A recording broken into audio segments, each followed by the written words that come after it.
नमो अरिहन्ताणम् नमो सिद्धाणं नमो आयरीयाणम् नमो वज्रायाणम् नमो लोये सव्वसाहुण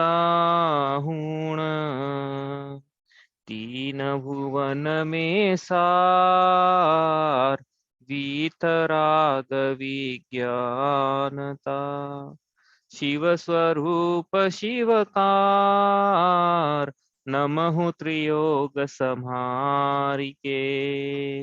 परम मांगलिक ग्रंथ श्री छड़ाला जी उसके रचिता पंडित श्री दौलत राम जी हैं। इसके अंतर्गत उन्होंने 6 ढालें लिखी है। उसमें हमारी चल रही 5वीं ढाल में चर्चा, जिसका संबंध 12 भावनाओं से है। इसमें 12 भावना की चर्चा की है। शुरू की 6 भावना विरक्ति परक है, जिसमें संसार शरीर भोगों से उदासीनता के परिणाम कराने के लिए उन 6 भावना का चिंतन किया है। आगे की 6 भावना अब तत्व परक है, वह तत्व का चिंतन है, मतलब डायरेक्शन मोड़ दी। अब पहले संसार शरीर भोगों से उदासीनता की बात थी, अब इसमें आत्मा की बात है, तत्वों की बात है। इसमें हमारी चल रही है बात तब संवर भावना की। ये पढ़ते हैं एक बार। जिन पुण्य पाप नहीं कीना, आत्म अनुभव चित्त दीना, तीन ही विधि अवतरो के, संवर लहि सुख अवलोके। पढ़ा हमने, क्या पढ़ा इसका अर्थ हमने, कि जिन्होंने पुण्य भाव और पाप भाव जिस जिस समय नहीं किए हैं, उस समय उन्होंने आत्मा का अनुभव किया है।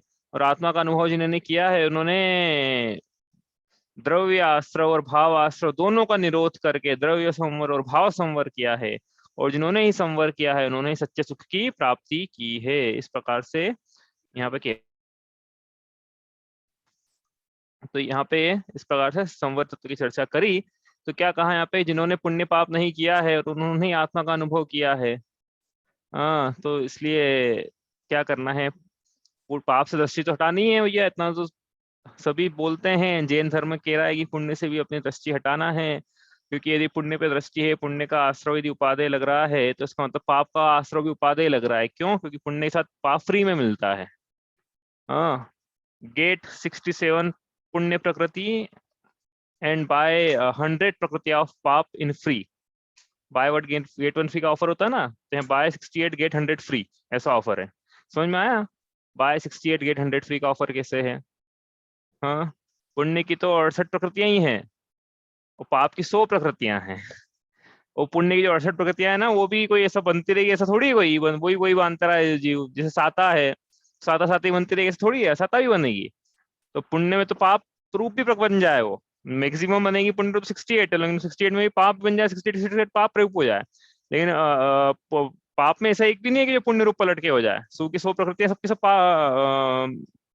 पाप रूप ही है। और खासकर इनको तो क्या पाप रूप बोले अपन सूक्ष्म बादर को, लेकिन उधर की जो प्रकृतियां हैं घातिया कर्म की, तो पाप रूप ही, उसमें पुण्य का कोई जोड़ा ही नहीं है। जैसे साता साता, इनमें तो जोड़े भी हैं, कभी साता है कभी असाता है, ठीक है। लेकिन वो जो घातीय कर्म है, उसमें तो कोई पुण्य का कोई नामो निशान ही नहीं है उसमें। तो ये इसलिए यहाँ पे कह रहे हैं कि भैया पुण्य की पैकिंग देखकर, क्या रूरल एरिया में जो माल बिकता है ना, रूरल इंडिया में प्रोडक्ट प्रोडक्ट बेचना है, तो किस पे ध्यान दिया जाता है? पैकिंग पे।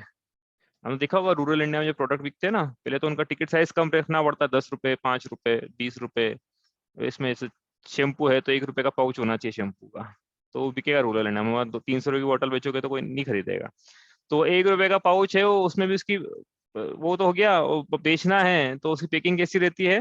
बिल्कुल टिप टॉप पैकिंग रहेगी। येलो कलर का उसका वो रहेगा पाउच, उस पर रेड कलर का फोन रहेगा, जैसे मैगी की पैकिंग है, ब्रिटानिया और दूसरे बिस्किट्स आते हैं, पार्ले जी वगैरह। ये पैकिंग, क्योंकि पैकिंग देख के खरीदता है माल रूरल इंडिया में आदमी। ठीक है, तो यहाँ पे बता रहे हैं पैकिंग देख के मत खरीदो, पुण्य की पैकिंग है अंदर, लेकिन पाप भरा हुआ है। पुण्य की पैकिंग से यदि माल खरीद लिया तो अंतरंग में तो पाप तो मिलेगा ही मिलेगा, निश्चित तौर पर मिलेगा। तो इसलिए क्या करें, पुण्य पाप जिन्होंने नहीं किया है, तो जिन्होंने क्या किया है, फिर अपनी आत्मा का अनुभव किया है, उन्होंने ही क्या करा है कि संवर, आवाज करता है उन्होंने क्या करा है कि संवर करा है, मतलब भाव संवर किया है, और उन्होंने सच्चे सुख का अवलोकन किया है। इन्हें हमें सच्चे सुख का अवलोकन करना है, सच्चा सुख के साक्षात्कार करना है, तो हमें भी ये करना होगा। अब ये क्या है? भावना है, अपने को भानी है भावना। सोते जागते उठते बैठते, हाँ, जब तक रात में नींद नहीं आए, सुबह उठने के बाद जब भी अपन रसोई में अपन भोजन बना रहे हैं या ऑफिस में टाइम फ्री टाइम मिल रहा है अपने को, भावना भानी है, जिन पुण्य पाप नहीं कीना आत्म अनुभव चित दीनाति, नहीं विधि आवत रोके संवर लही सुख अवलोके, ये भावना है। बार बार चिंतन करना है कि ऐसी अवस्था मेरी भी हो। देखो जिन्होंने ऐसा किया है, जैसा यहाँ लिखा है वैसा किया है, उन्होंने सच्चे सुख की प्राप्ति की है, और मैं अभी जो कर रहा हूँ वो सच्चे सुख की प्राप्ति का मार्ग है कि नहीं है, जिस भावना का चिंतन कर रहा हूँ तो वह संवर रूप अवस्था है। हाँ, मतलब 57 प्रकार के संवर तत्व में एक प्रकार का 12 भावना में संवर भावना भी है ना, तो संवर भावना का चिंतन करने से संवर होगा, लेकिन नहीं कर रहा हूँ यदि मैं, तो फिर संवर नहीं है। ठीक है, तो इसका चिंतन बार बार करना है। इसमें हमने देखा था कि कैसे कैसे जीव को कितने प्रकार के भेद होते हैं संवर के, और कैसे कैसे जीव को विपरीत श्रद्धान पाया जाता है। उसमें से अभी हम पढ़ रहे थे मोक्ष में प्रकाशक, कल वापस निकाल के इसमें से पढ़ना शुरू करते हैं। दिख रहा होगा आपको, नहीं दिखे तो बताना, खुला हुआ है देखो। इसमें हमने कहाँ तक पढ़ लिया था, ये पढ़ लिया था, चलिए शुरू से पढ़ लेते हैं, जरा सही था इसमें थोड़ा सी पढ़ा था। संवर तत्व का ये पढ़ रहे हैं अपन, मोक्ष मार्ग प्रकाशक अध्याय 7, उसमें लिखा है 7 तत्व में विपरीत श्रद्धा मिथ्या दृष्टि को, जैन मिथ्या दृष्टि को कैसे कैसे विपरीत मान्यता रहती है, क्योंकि जो विवेचना है ना, जैन मिथ्या दृष्टियों का विवेचन चल रहा है कि जैन मिथ्या दृष्टियों जो कि मंदिर जाते हैं रोज, उनके कैसा कैसा विपरीत श्रद्धान पाया जाता है। जैनियों की बात करना है अपने को, तो अपने को क्या दूसरों की बात करना भाई। वात्सल्य मतलब उनसे ज्यादा वात्सल्य ना, इनसे ज्यादा राग है तो अपने वालों में कोई दोष नहीं रह जाए, ये सब ऐसी। तो ये मोक्ष प्रकाश लिखा ना इसमें, तो इसमें अन्य मतावलंबियों का निषेध किया पहले तो छोटे से अध्याय में क्या हो बिल्कुल। और फिर श्वेतांबर मतालोचना भी करी, वो भी छोटे से में करी। फिर जब बात 20 पंक्तियों के निषेध की आई, तो थोड़ी सी बड़ा उन्होंने चैप्टर बनाया। लेकिन जब 13 पंक्तियों में जो जो विपरीत मान्यताएं हैं, उसके लिए एक बहुत बड़ा चैप्टर है इसके अंदर हाँ, कि जो सच्चे देवशास्त्र के मानने वाले हैं उनमें कोई दोष नहीं रह जाए। इसलिए ये जैन मिथ्या दृष्टियों की विवेचना है यहाँ पे। उन्होंने लिखा नहीं 13 पंक्ति 20 पंक्तियों, तो अपन मन से बोल रहे हैं, यहाँ पे कुछ स्वरूप वहां लिखा है उन्होंने, वो उस प्रकार से लिखा है। सरागी देवताओं को जो मानते हैं उस अपेक्षा जैनियों में जो सरागियों को मानते हैं। ठीक है, अपन से पढ़ रहे संवर तत्व का अन्यथा रूप, तथा संवर तत्व में अहिंसादि रूप शुभाश्रव भावों को संवर जानता है, परंतु एक ही कारण से पुण्य भी माने और संवर भी माने, वो नहीं हो सकता है। पढ़ा था अपन ने कल। मुनियों, फिर प्रश्न पूछा है किसी ने, मुनियों के एक काल में एक भाव होता है, वहां उनके बंध भी होता है, संवर निर्जरा भी होते हैं, सो किस प्रकार है। तो यहाँ कह रहे हैं कि वो एक भाव से दोनों इस प्रकार से होते हैं कि जितना जितना उसमें वीतराग भाव है उतना उतना संवर है, और जितना जितना शुभ राग है उतना उतना शुभ आश्रव है मुनिराजों के। ये लिखा है देखो यहाँ पे, वह भाव मिश्र रूप है, कुछ वीतराग हुआ है, कुछ सराग रहा है। जो अंश वीतराग हुए हैं 3 कषाय चौकड़े के अभाव रूप, उनसे संवर हैं, और जो अंश सराग रहे हैं संजुलन को कषाय चौकड़ी और 9 कषाय चौकड़ी 9 कषाय के उदय रूप, उनसे बंधे, क्योंकि ये 9 कषाय और संजुलन कषाय चौकड़ी ये सब देश घाती है, वीतरागता का पूरा पूरा हाथ नहीं कर पाती है, इसलिए वीतरागता प्रकट भी रहती है वहां पे, और पूरी तरह से प्रकट भी नहीं है, अप्रकट भी है, मतलब राग भी और वीतराग भी है, दोनों अवस्थाएं वहां पे। समझ में आ रही है ना, संजुलन कषाय चौकड़ी का उदय है तो सराग अवस्था है, 3 कषाय चौकड़ी का अभाव है इसलिए वीतराग अवस्था भी है, क्योंकि संजुलन कषाय चौकड़ी पूरा पूरा घात नहीं कर पाती वीतरागता का, यद्यपि करती है, यदि नहीं करे तो पूर्ण वितरागी बन जाए वहीं पे, लेकिन पूर्ण वितरागी नहीं हो पा रहे क्योंकि संजुलन कषाय चौकड़ी 9 कषाय का उदय है चारित्र होनी का। समझ में आ रही है ना सब बातें कि नहीं आ रही है? नहीं आ रही मतलब। तो ये अपन ने पढ़ा तीसरे ढाल में कषाय, और ये पढ़ा था ना कषाय चौकड़ी जो पढ़ी थी, तो बोला भी था कि ये शब्द बार बार बोलेंगे हम, कषाय चौकड़ी गुणस्थान, हमेशा थोड़ी बोलते हैं शब्द बार बार बोलेंगे, वहां बोला था कि बार बार बोलेंगे भैया। इसे तो पढ़ा है गुणस्थान क्या होते हैं, कषाय चौकड़ी क्या होती है, चारित्र मोहनी की प्रकृतियां याद कर लेना, ये भी बोला था कि बाकी का थोड़ी बोला, नाम करूंगा थोड़ी बोला कि नाम कर्म की 93 प्रकृति याद करो, लेकिन चारित्र मोहनी का 28 प्रकृति का बहुत बार बोला कि आपको याद करना है, क्योंकि उसमें से विवेचना निकल के आती पूरी। सो एक भाव से तो 2 कार्य बनते हैं, मिश्र भाव रूप से 2 कार्य बनते हैं, परंतु एक ही प्रशस्त राग ही से पुण्याश्रय भी मानना और प्रशस्त राग से ही संवर्ण निर्जरा भी मानना सो भ्रम है। ऐसा नहीं हो सकता है कि राग से ये भी हो जाए और राग से वो भी हो जाए। ऐसा कैसे होगा, सोचो ना आप, अग्नि गर्म भी कर ले और अग्नि ठंडा भी कर ले, ऐसा नहीं हो पाएगा। अग्नि गर्म ही करेगी, ठंडा काम शीतलता से ही होगा, ठंडा काम तो क्या, अग्नि का संयोग हट जाएगा तो ठंडा हो जाएगा तो वही अग्नि का संयोग मतलब राग का संयोग हट जाएगा तो वीतरागता की उत्पत्ति हो जाएगी। हाँ, तो इसलिए राग से वीतरागता कैसे आ जाएगी, फिर अग्नि से शीतलता कैसे आएगी।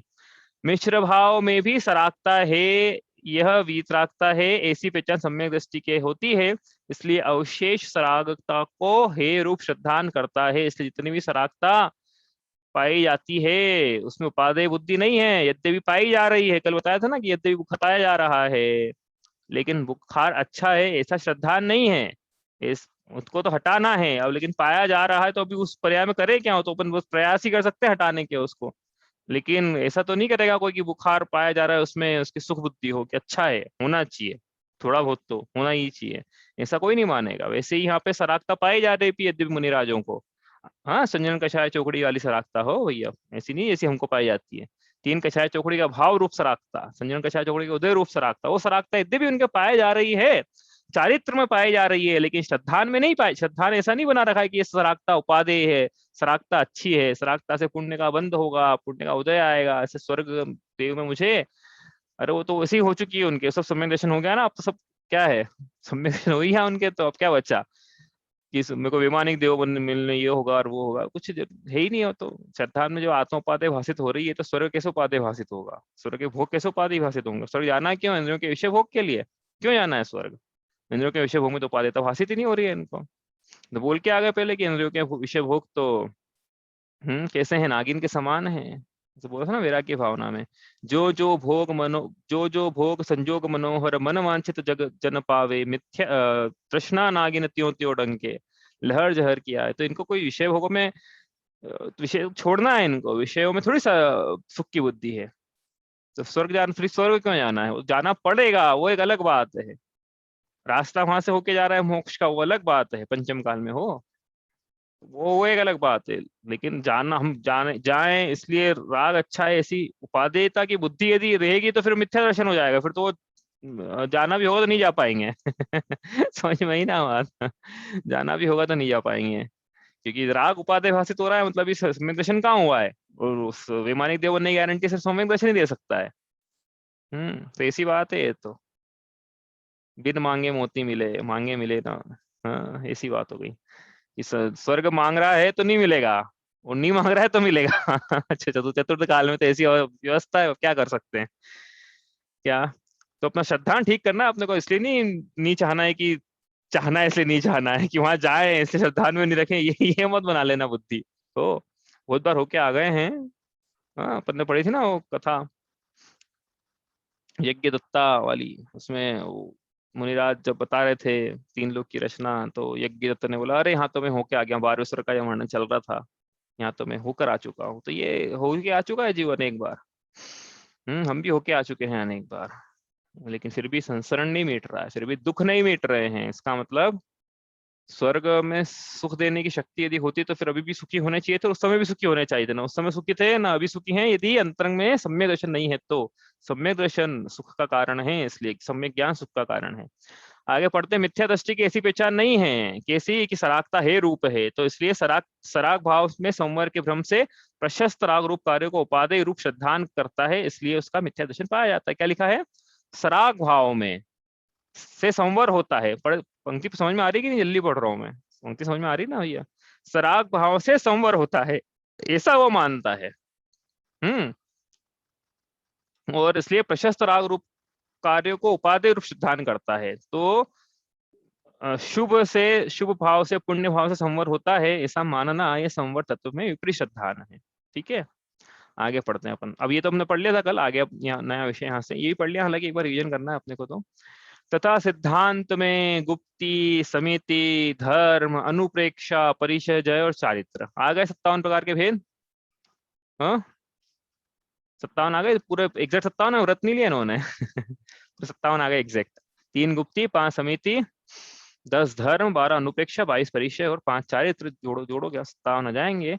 इनके द्वारा संवर होता है ऐसा कहा है, सो इनकी भी यथार्थ श्रद्धा नहीं करता।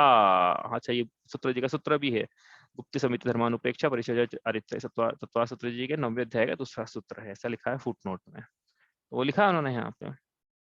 तो इनसे संवर होता तो है, लेकिन इनका यथार्थ श्रद्धा नहीं करता है। पे जैन मिथ्या दृष्टि की बात चल रही है, पढ़ा तो है जैनियों ने ये सब होता है, लेकिन श्रद्धा यथार्थ नहीं करता, तो किस प्रकार करता है, सो कहते हैं। तो गुप्ती सबसे पहले क्या पढ़ा था अपने गुप्ती में, भगवान की मुद्रा बना के बैठ जाएगा और बोलेगा हो गया मेरा।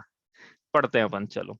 भाए मन वचन काय की चेष्टा मिटाए, पाप चिंतन न करे, मौन धारण करे, गमनादि न करे, उससे वह गुप्ती मानता है। तो गलत क्या है? ऐसी तो होती गुप्ती।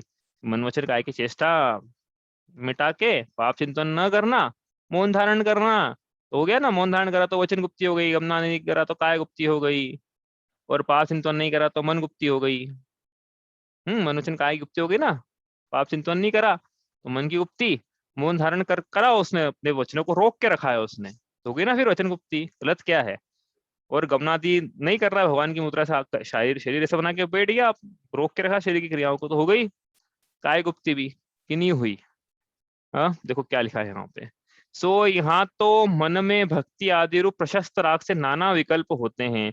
अरे भाई पाप का चिंतन नहीं कर रहा है, लेकिन पुण्य का, प्रशस्त का, गुणानुवाद का, भगवान का ये चिंतन चल रहा है उसके, तो नहीं करेगा। हाँ गुप्ती के काल में नहीं कर सकते हो तो मत करो। गुप्ती का अर्थ तो यही है कि जिन पुण्य पाप नहीं की ना। संवर संवर तत्व पढ़ रहे ना भैया अपन, संवर भावना है उसमें, यही है संवर की कैसे प्राप्ति होगी। तो गुप्ती से प्राप्ति हो तो कैसे होगी कि न पाप का चिंतन न पुण्य का चिंतन। लेकिन इसने क्या करा, गुप्ती मुद्रा बना के बेटा भगवान की, पाप का चिंतन तो नहीं किया, लेकिन इसके पुण्य का चिंतन चल रहा है। तो पुण्य का चिंतन चल रहा है तो उससे तो फिर शुभ राग होगा ना, संवर कैसे होगा। वचन काय की चेष्टा स्वयं ने रोक रखी है। क्या मन की चेष्टा स्वयं ने मन की तो नहीं, वचन की और काय की चेष्टा स्वयं ने रोक रखी है। कहना चाहता है लेकिन रोक रखा है। प्रवृत्ति पूर्वक क्रिया है, मतलब निवृत्ति पूर्वक नहीं है, ऐसा कहने का मतलब है। वहां शुभ प्रवृत्ति है, ये मान लेते हैं कि शुभ की प्रवृत्ति गमन आदि के वो नहीं कर रहा है वो, तो हिंसा आदि दोष नहीं लग रहा है। लेकिन प्रवृत्ति रूप क्रिया है ना, आगे लिखा भी उन्होंने, और प्रवृत्ति में गुप्ति बना बनता ही नहीं है, लिखा है ना उन्होंने, प्रवृत्ति में नहीं है गुप्ति बना, निवृत्ति में है। मन वचन काय की क्रियाओं से निवृत्त हो जाना आत्मा के अवलंबन पूर्वक, वो गुप्ति है। लेकिन इसने मन वचन काय को की क्रियाओं को कैसे प्रवृत्ति रूप बना के रखा हुआ है, तो ये शुभ राग है, या आश्रव का कारण है, संवर का कारण नहीं है। इसीलिए वीतराग भाव होने पर जहां मन वचन काय की चेष्टा न हो, वही सच्ची गुप्ती है, कि स्वयं से चेष्टा न हो। तो शुरू में तो क्या है, बना के बैठना पड़ेगा ऐसा, स्वयं में स्टार्टिंग में चेष्टा होगी, वो फिर धीरे धीरे जब आत्मा में आत्मा की रुचि बढ़ेगी, लीनता बढ़ेगी, ज्ञान बढ़ेगा, ध्यान बढ़ेगा, तो स्वयं में वो चेष्टा चेष्टा छूट जाए तो संवर की प्राप्ति हो, है ना। तो हम क्यों पढ़ रहे हैं, तो मुनिराजों के लिए लिखा है। ये श्रद्धान की बात कर रहे हैं ना यहाँ पे। दूसरी ढाल का रिवीजन चल रहा है अपना।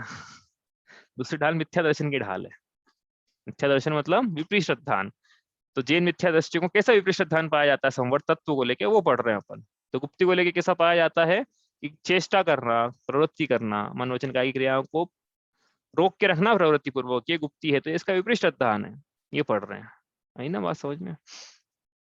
आगे पढ़ते हैं। गुप्ति के बाद समिति। समिति क्या है?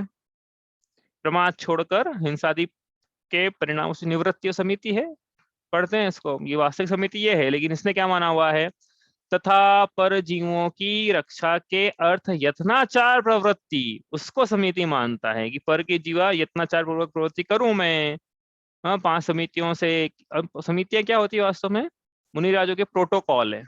प्रोटोकॉल होते हैं ना भैया, साधु के भी प्रोटोकॉल है कि ये करना है, ये नहीं करना है। मतलब चलना है तो कैसे चलना है, शौच की क्रिया करना है तो कैसे करना है, बोलना है तो कैसे बोलना है, ग्रहण आहार लेना है तो कैसे लेना है, और पिक्चर का मंडल उठाना है तो कैसे उठाना है। 5 प्रोटोकॉल है, ठीक है। क्यों है ऐसे 5 प्रोटोकॉल? कि जीवों की हिंसा न हो, हाँ जीवों की हिंसा से निवृत्ति हो, ये ऐसे प्रोटोकॉल है। ये कैसे करना है, अभी तो उसका ये 5 बोले ना, ये 5 के नाम भी है, और नाम छठी ढाल में पढ़ेंगे अपन, अभी तो विषय नहीं अपना। तो पर जीवों की रक्षा, तो उसमें यत्नाचार पूर्वक प्रवृत्ति की ऐसे चलना है, ठीक है। ये समितियां तो ऐसे चलना, आपने सिखाया, अभी तो सिखाया 1 मिनट पहले कि ऐसे चलना है, ऐसे बोलना है। तो इस प्रकार की प्रवृत्ति पूर्वक, यत्नाचार पूर्वक प्रवृत्ति को समिति मानता है। सो अब देखो आगे पढ़ो। सो हिंसा के परिणामों से तो पाप होता है, ये तो सब मानते हैं। तो फिर रक्षा के परिणामों से क्या होगा? जब हिंसा के परिणामों से पाप होता है तो रक्षा के परिणामों से क्या होगा? पुण्य होगा ना। हिंसा के परिणाम करे तो पाप है, तो अहिंसा के परिणाम करे मतलब रक्षा के बचाने के परिणाम करे तो उससे पुण्य का बंध होगा ना, पुण्य का आश्रय होगा। तो जिनसे पुण्य का आश्रय होगा, जिन परिणामों से संवर कैसे हो सकता है, यही कह रहे ना। और रक्षा के परिणामों से संवर कहोगे तो पुण्य बंध का कारण कौन ठहरेगा, पूछ रहे हैं ऐसा। तथा ऐषणा समिति में दोष टालता है वहां रक्षा का। अब किसी ने प्रश्न पूछा कि भैया ऐषणा समिति में कैसे वो दोष टालेंगे, वो अपन नहीं ले रहे हैं विषय अभी, ऐषणा समिति का क्या विषय है यहाँ पे, लेकिन पढ़ लेते हैं। तथा ऐषणा समिति में दोष टालता है वहां रक्षा का प्रयोजन है नहीं, इसलिए रक्षा के अर्थ समिति नहीं है। ठीक है, वहां ऐषणा समिति में तो रक्षा का प्रयोजन ही नहीं है, ऐसा कह रहे हैं यहाँ पे। क्या होती है ऐषणा समिति? एक बार दिन मेले आहार खड़े अलप निज पान में, इसके पहले भी है इसके पहले ये तो ऐषणा समिति की, तो एक बार एक भुक्ति भोजन की पंक्ति है, लेकिन वो समय रिलेशन उसका उससे ही है। 46 दोष बिना सुकुल श्रावक तने घर अशन को, ये पंक्ति आएगी ऐषणा समिति की, इसमें बाद में पढ़ेंगे अपन वहीं पे, अभी तो नहीं पढ़ रहे हैं। तो अभी सेकंड पैराग्राफ पढ़ते हैं अपन इसका, समिति का ही। तो समिति कैसी होती है? देखो वास्तव में समिति का स्वरूप क्या है, उसने अभी पहले बताया विपरीत श्रद्धान हमें पाया जा रहा है, तो उसकी मिलान कर लेना नीचे वाला से, नीचे वाला पाया जा रहा है कि नहीं सेकंड पैराग्राफ में जो लिखा है, यदि ऐसा नहीं पाया जा रहा है मिलान करके उसको हटाना है, विपरीत श्रद्धान को समीचीन श्रद्धान करना है। तो समिति कैसी होती है? मुनियों के किंचित राग होने पर गमनादि क्रिया होती है, होती है गमनादि क्रिया करनी होगी ना भैया, आदेश ही है कि एक स्थान पे रहना नहीं है चौमासे को छोड़ के, तो गमनादि क्रिया तो होगी। वहां उन क्रियाओं में अति आसक्तता के अभाव से प्रमाद रूप प्रवृत्ति नहीं होती। गमनादि क्रिया इसलिए नहीं कर रहे हैं कि भैया वहां का मौसम अनुकूल है या वहां के श्रावक पहचानते हैं या वहाँ चर्या, लेकिन आगम में विवेचना ऐसी भी है कि भाई जहाँ अच्छी चर्या आपकी सतती हो वहां उस क्षेत्र में जाना चाहिए, लेकिन वो इसलिए नहीं जा रहे हैं कि वो क्षेत्र से आ सकती है, वो तुमसे चर्या से आ सकती है, चर्या का मतलब पालन करना चाहते हैं इसलिए जा रहे हैं। ठीक है, तो उन क्रियाओं में अति आसक्तता के अभाव में, मतलब किसमें? गमनादि की क्रिया में अति आसक्तता के अभाव से प्रमाद रूप प्रवृत्ति नहीं होती। प्रमाद मतलब अपनी आत्मा के प्रति सावधान है वो, हाँ, गमनादि क्रियाओं के प्रति या क्षेत्र के प्रति उनको ये कोई लगाव नहीं है, तो अपनी आत्मा के प्रति उनको लगाव है, उसमें उत्सुकता है, क्षेत्र के प्रति उत्सुकता नहीं है। भाई प्रमाद की परिभाषा क्या थी? आत्मा के प्रति अनुत्सुकता, ये प्रमाद है। आत्मा के प्रति असावधानी, आलस्य। आत्मा के कल्याणकारी कार्यों में अनुत्सुकता, आलस्य, असावधानी को प्रमाद कहते हैं। ये परिभाषा पढ़ी थी एक लाइन की अपन ने, पूछी थी एग्जाम में शायद। तो क्षेत्र में उत्सुकता नहीं है उनको जहां जाने हैं, तो इसलिए उनको तो अपनी आत्मा में उत्सुकता है, तो इसलिए उनके प्रमाद रूप प्रवृत्ति नहीं होती। तथा अन्य जीवों को दुखी करके अपना गमनादि प्रयोजन नहीं साधते, इसलिए स्वयमेव ही दया पलती है। इस प्रकार सच्ची समिति है। कहने का क्या मतलब है? प्रमाद छोड़ दें। प्रमाद, हिंसा में प्रमाद मूल है, पहले इन्होंने ही लिखा था ना इसमें, टोडरमल जी ने लिखा है इसमें, हिंसा में प्रमाद मूल है। प्रमाद को छोड़ दिया तो स्वयमेव दया पल रही है, इसके लिए प्रवृत्ति करने की जरूरत नहीं है। प्रमाद छोड़ो, अहिंसा रूपी धर्म की प्राप्ति करो, प्रवृत्ति पूर्वक नहीं, अहिंसा रूपी धर्म, निवृत्ति पूर्वक धर्म की प्राप्ति करो। कहने का मतलब यहाँ पे ये है, ठीक है, प्रवृत्ति नहीं है अहिंसा की। प्रमाद को छोड़ दो, निवृत्ति हो गई हिंसा से। हाँ, आगे पढ़ते हैं अपन। धर्म एक एक करके पढ़ रहे हैं। व्रत समिति, इसके बाद धर्म। धर्म के प्रति कैसा विपरीत ध्यान रहता है? 10 धर्म का मतलब है 10 धर्म। यहाँ लगाना क्षमा मार दो आर्जो वाला 10 धर्म लगाना है यहाँ पे अपने को, वो विवक्षा है, तो 57 भेद बनेंगे। तथा बंदादि के भय से अथवा स्वर्ग मोक्ष की इच्छा से क्रोधादि नहीं करते, परंतु वहां क्रोधादि करने का अभिप्राय तो मिटा नहीं। देखो क्या कह रहे हैं यहाँ पे? बंधादि के भय से तथा स्वर्ग मोक्ष की इच्छा से क्रोधादि नहीं करते, कि मुझे बंद हो जाएगा, मुझे राजा का भय है, मुझे मतलब स्वर्ग नरक का भय है, इस प्रकार से वो क्रोध इसलिए नहीं कर रहे हैं कि भैया ज्यादा क्रोध करूंगा कुछ हो जाएगा तो राजदंड भी मिल सकता है, ये भय है। तो ये इसलिए भय नहीं करना अलग बात है, बाद में प्रकटता नहीं होना अलग बात है अंतरंग में, लेकिन कि हम मौका मिलता ना तो जरूर करते हैं, ऐसा हो गया ना। ये तो कोई नहीं देता ना राजदंड, ये स्वर्ग नरक नरक का ये नहीं रहता मुझे, तुम जरूर क्रोध करता है, इसको पाठ थोड़ी पड़ता सामने वाले को। तो यहाँ पे अभिप्राय तो मिटा ही नहीं क्रोध न करने का, क्रोध करने का अभिप्राय तो मिटा ही नहीं है। तो यहाँ पे उदाहरण भी दिया उन्होंने, जैसे कोई राजादि के भय से अथवा महंत पने के लोभ से परस्त्री का सेवन नहीं करता, तो उसे त्यागी नहीं कहते कि हम तो महंत हैं, परस्त्री का सेवन करेंगे तो समाज में बदनामी फैल जाएगी। अंतरंग में लेकिन अभिलाषा बनी हुई है कि मौका मिलेगा तो, इसका क्या मतलब हुआ कि मौका मिलता जरूर करते ही, हाँ ऐसा हो गया ना ये तो तो ये इसका मतलब अभिप्राय सच्चा नहीं था। वैसे ही ये क्रोधादि का त्यागी नहीं है, सच्चा त्यागी नहीं है। ये तो इस कारण से नहीं कर रहा है, मौका मिल जाएगा तो जरूर करेगा। तो त्यागी कैसे होता है? त्यागी वास्तव में कैसा होता है क्रोध आदि का? मतलब क्रोध मान माया लोभ, उसका सच्चा त्यागी कैसा है? पदार्थ, देखो क्रोध का त्यागी, बड़ा बहुत अच्छी पंक्ति लिखी है यहाँ पे। पदार्थ अनिष्ट इष्ट भाषित होने से क्रोध आदि होते हैं। क्यों हो रहे हैं? कि पर पदार्थ मेरे लिए इष्ट हैं, अब वो मेरी इच्छा अनुसार परिणमित नहीं कर रहे हैं तो क्रोध, और तो अनिष्ट का संयोग हो जाएगा तो भी क्रोध। पर पदार्थ का संयोग हुआ, उसमें इष्ट अनिष्ट की इसने कल्पना करी, उससे इष्ट का संयोग होने पर या इष्ट का वियोग होने पर या अनिष्ट का संयोग होने पर से क्रोध आदि हुए। तो कैसे नहीं हो? हाँ, उत्तम क्षमा धर्म की जय, कैसे नहीं हो? जब तत्व ज्ञान के अभ्यास से कोई इष्ट अनिष्ट भाषित न हो, तब स्वयं ही क्रोधादि उत्पन्न नहीं होते, तब सच्चा धर्म होता है तत्व ज्ञान के बल पर। कि क्षमा स्वभावी आत्मा, मैं तो ऐसा हूँ, क्षमा स्वभाव है मेरा, यदि मैं अपने स्वभाव का अवलंबन छोड़ दूंगा तो क्रोध है।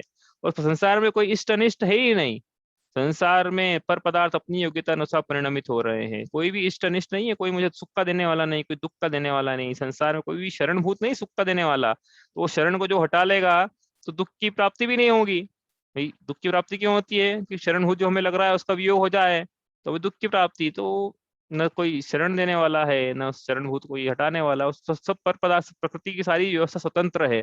लेकिन इसने ऐसा नहीं माना, इसने तो माना कि इष्ट अनिष्ट है तो क्रोधी हो रहा है, तो उसको बोल रहे हैं कि जीव कर्तृत्व का भाव हटाए पर पदार्थों से, उसमें इष्ट अनिष्ट पने का भाव हटाए तो स्वयं ही उत्पन्न नहीं होंगे तत्व ज्ञान के बल पे। देखो ये पंक्ति जो लिखी ना, अपने किसी बुराई तो करनी नहीं है, लेकिन ये क्रोध हटाने का वास्तविक रीजन तो ये है कैसे हटेगा क्रोध, कैसे जीव क्रोध ना, मुझे बहुत क्रोध आता है, कोई आए हमारे पास में, मुझे बहुत क्रोध आता है, तो अपन क्या सोल्यूशन बताएं उसको? देखो भैया, जब भी क्रोध आए तो 1 से लेकर 10 तक गिनती गिनना, जब भी क्रोध आए ठंडा पानी पी लेना, जब भी क्रोध आए 10 बार तेजी से सांस लेना, मुंह फुला लेना, मुंह फुला के बोलना जो भी बोलना है सामने वाले को, मुंह फुला लेना पहले ऐसा ही हूँ, फिर बोलना। अब कैसे मुंह फुला के तो बोल नहीं सकते ना। तो ये सोल्यूशन बताया जाता है, किस दिन बताया जाता है ये? हाँ, भादव शुक्ल पंचमी के दिन ये सोल्यूशन बताया जाता है। समझ गए ना कब बताया जाता है? लेकिन सोल्यूशन क्या है? वो सोल्यूशन ये लिखा है यहाँ पे कि तत्व ज्ञान का अभ्यास करो, सोल्यूशन ये है उसका।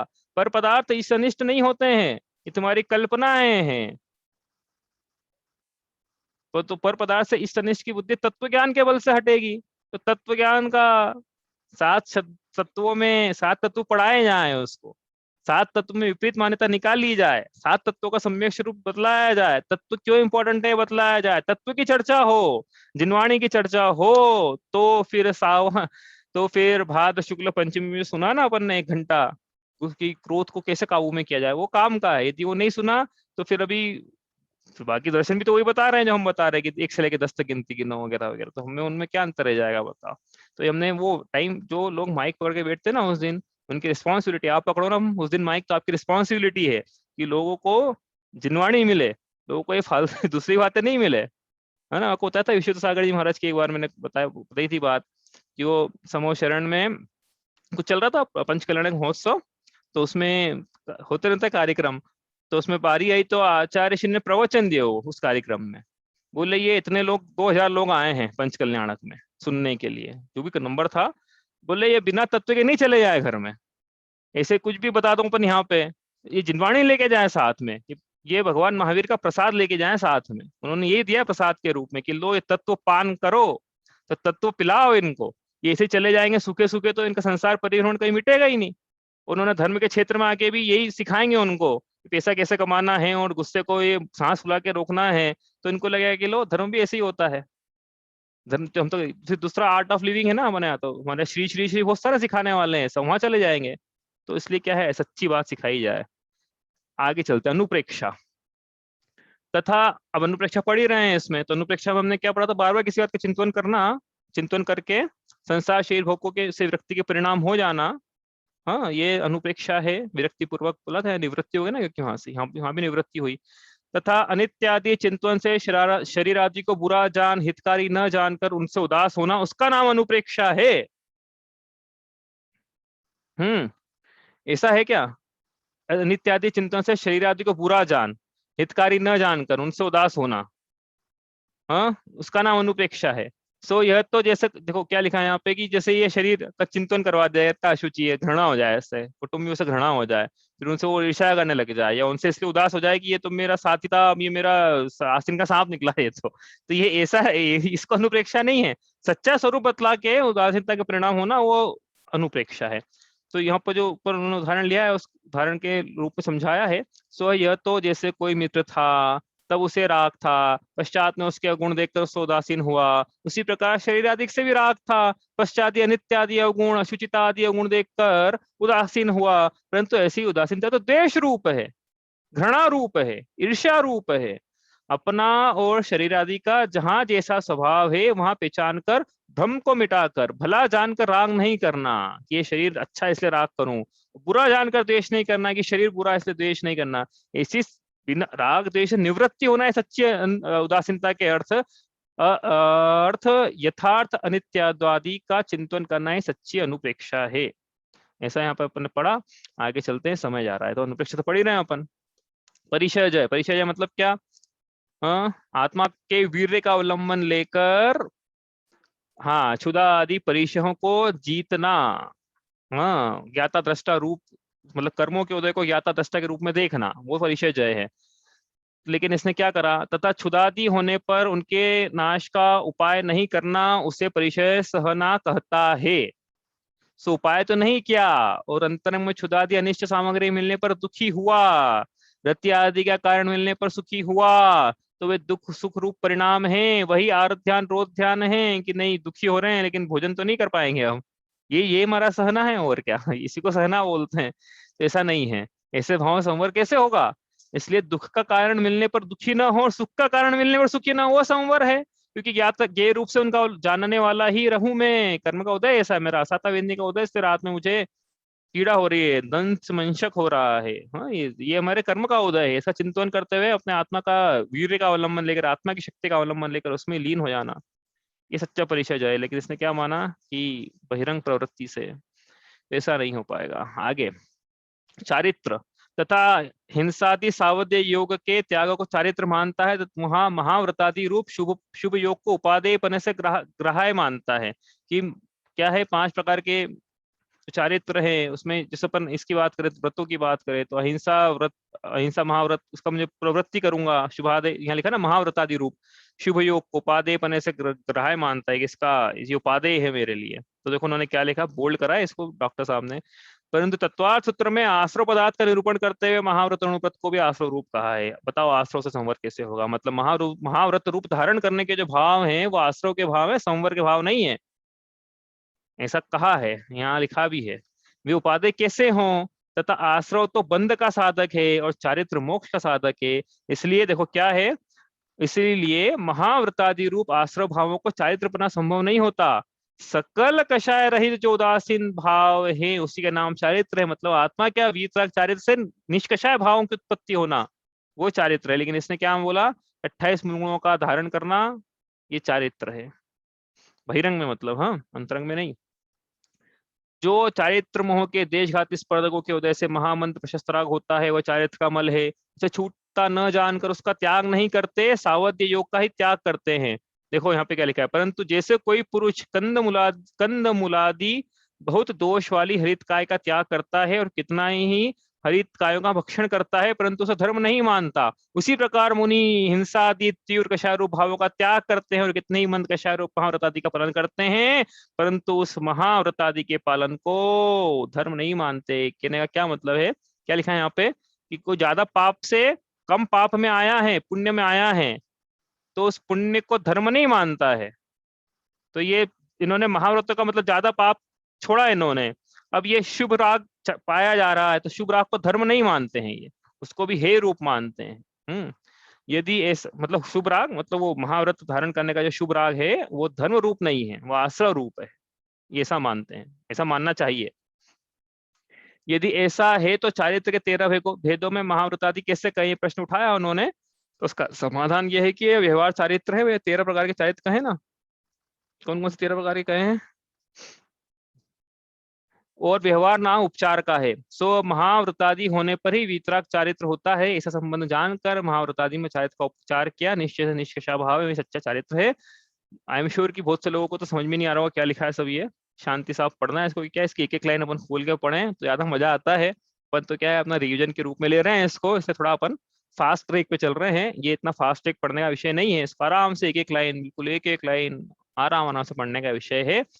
यहाँ पे जो लिखा है अंतिम पैराग्राफ में, इसके संवर तत्व वाले अंतिम पैराग्राफ में, कि जो व्यवहार, ये जो 13 भेद कहे ना, व्यवहार चारित्र कहा है कारण में कार्य का उपचार करके। वास्तव में तो जो आत्मा का चारित्र है वो वीतराग चारित्र निष्कषाय भाव है। तो निष्कषाय चारित्र होने के लिए, वीतरागता होने के लिए बहिरंग में 13 प्रकार के भेद कहे हैं, चारित्र के 13 भेद कहे, वो बहिरंग है, क्योंकि वो होगा तो ये होगा, इसलिए कारण में कार्य का उपचार करके महाव्रत को चारित्र कहा है। लेकिन महाव्रत चारित्र नहीं है, महाव्रत तो आसव रूप, मतलब इस प्रकार सारे आसव रूप है, संवर रूप नहीं है। सच्चा चारित्र तो वीतरागता रूप है, वीतरागता ही चारित्र है। इस प्रकार से ये हुई संवर तत्व की चर्चा।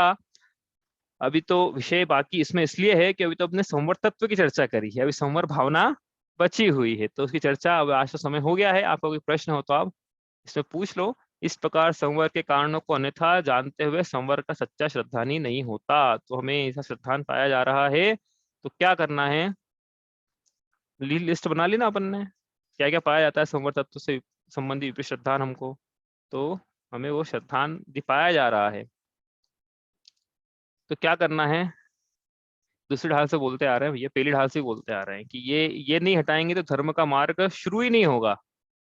बाकी ऐसा नहीं है कि जिनवाणी पहली बार पढ़ रहे हैं अपन, हाँ ऐसा बिल्कुल नहीं है। मुनिराज मुनि दीक्षा धारण करे अनंत बार, तो जिनवाणी तो पढ़ी होगी ना। अरे जिनवाणी ऐसी पढ़ी कि दीक्षा ले ली, ऐसी पढ़ी, लेकिन दर्शन, सम्यक दर्शन नहीं हुआ, इसलिए उसका फल मिला मुनि दीक्षा का। क्या कि मुनि व्रत धार अनंत बार ग्रेवे उपजायो, लेकिन धर्म धारण का फल पुण्य की प्राप्ति नहीं है। धर्म धारण का फल तो रत्नों की प्राप्ति है। सम्यक दर्शन ज्ञान चारित्राणि मोक्ष मार्ग, पुण्याश्रव इज नॉट मोक्ष मार्ग। ठीक है, तो ये संवर भावना ऐसी है कि शुभ भावना संवर नहीं है, और आत्मा में आत्मा की लीनता से ही संवर है। आपको कोई प्रश्न है तो आज तो आपस समय हो गया है, आप लेके आना कल थोड़ा रिवीजन करेंगे अपन, फिर आगे चलेंगे इसका। ठीक है, स्याद्वादने षट द्रव्य गुण परयाय और प्रमाण का, जड़ कर्म चेतन बंध का, अरु कर्म के अवसान का, कह कर स्वरूप यथार्थ जग का, जो किया उपकार है, उसके लिए जिन वाणी माँ को वंदना शत बार है, वंदना शत बार है।